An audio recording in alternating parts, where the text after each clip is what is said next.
श्री स्वामी समर्थ. नमस्कार मित्रांनो, माझ्या यूट्यूब चॅनलमध्ये आपलं पुन्हा स्वागत. ज्येष्ठ अमावस्या आषाढ महिन्याच्या कृष्ण अमावस्या तिथीला येणारी आहे. यावेळी ती 5 जुलै की 6 जुलै रोजी साजरी करण्यात येणार याविषयी सविस्तर माहिती आपण जाणून घेऊया. ज्येष्ठ अमावस्या तिथीची सुरुवात 5 जुलै रोजी पहाटे 4:57 वाजता होणार आहे, तर या दिवशी सूर्योदय 5:29 होणार आहे. या तिथीची समाप्ती 6 जुलै रोजी पहाटे 4:26 होणार आहे, तर याच दिवशी सूर्योदय पहाटे 5:29 होणार आहे.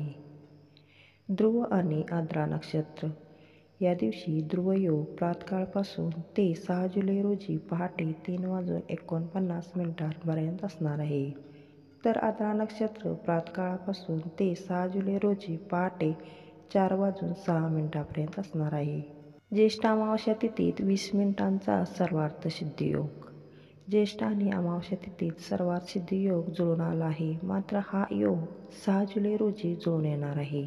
हा योग 6 जुलै रोजी पहाटे 4:06 पासून सुरू होणार आहे. तो 5:29 पर्यंत असणार आहे. अमावस्या तिथी 6 जुलै रोजी पहाटे 4:26 पर्यंत असणार आहे.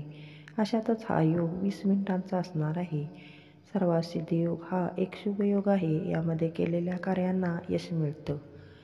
आता ज्येष्ठ अमावस्ये दिवशी कोणते उपाय करावे? 1.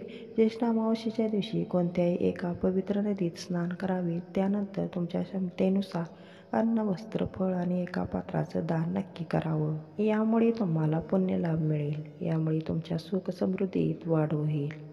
2. ज्येष्ठ अमावस्येच्या वेळी प्रातःकाळी स्नान केल्यानंतर पितरांचे स्मरण करा. तसेच काळे तेल, सफेद फूल आदी गोष्टी अर्पण करा. यामुळे पितृ तृप्त होऊन आशीर्वाद देतात. यामुळे धन, दौलत, सुख समृद्धीत वाढ होते. धन्यवाद. श्री स्वामी समर्थ.